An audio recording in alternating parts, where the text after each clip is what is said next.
deserts. And it's called kiave. We call it kiave. Some of you know it better as mesquite. Now we take the dried wood and we stack it in a pile in the cleared out imu pit, and we set it afire. With this we heat pohaku, or stones. Now the stones which we use, they look like this. They've been tossed and turned over the years in the surf, in the riverbeds, in the streams. They're smooth and rounded at the edges. They are porous, so they withhold a lot of moisture. And they are volcanic in nature, so they withstand tremendous heat.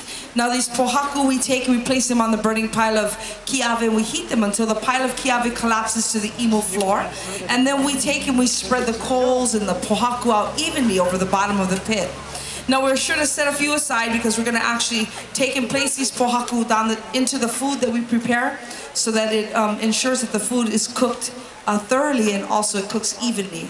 Now we create a bed of leaves, and the leaves which we use, this is one kind right over here. This is called la'i, and its kuleana, or responsibility in the imu, is like aluminum foil in your oven.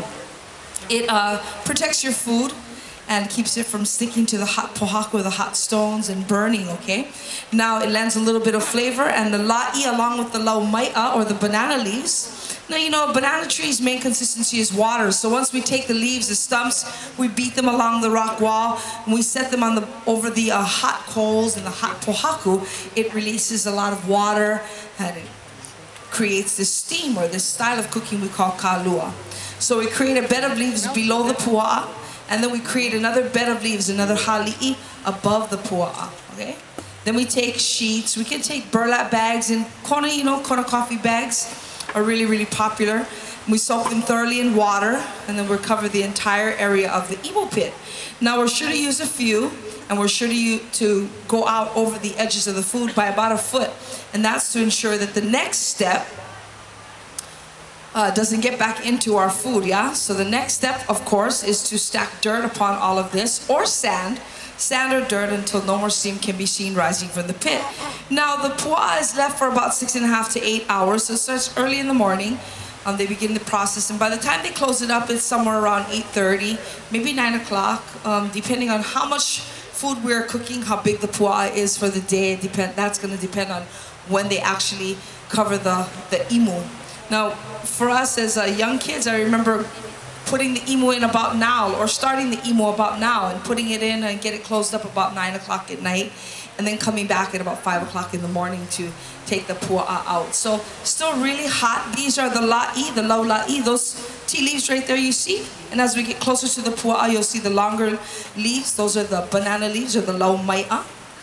And as they peel everything back, still a lot of steam and still very, very hot within our imu. And there you see our pua'a, and you can see that they've actually taken some of those lava stones and placed them down his body or down his kino. That makes sure that we get all cooked and evenly and thoroughly. How about a round of applause for these two handsome gentlemen prepared our pua'a for us today in the traditional Hawaiian style. We're just going to back up a bit because they're going to bring them right over here and toss them into our tray. There you go. Woohoo! Okay, yeah, he's well done. He's just falling right off. The best part, but usually stays with the chicken wire. They're going to do their best to get most of that off. When we were kids, we'd always try and sneak back to the imu pit and see if we can get any of the skin off of the chicken wire, yeah? Okay, now they're going to take the pua'a back, get the pua'a ready for dinner time, and I'll meet you back in the luau grounds in about 2 minutes, 2 seconds. We'd like to mahalo you folks for coming to the imu ceremony, and we're going to leave you with mahalo and aloha.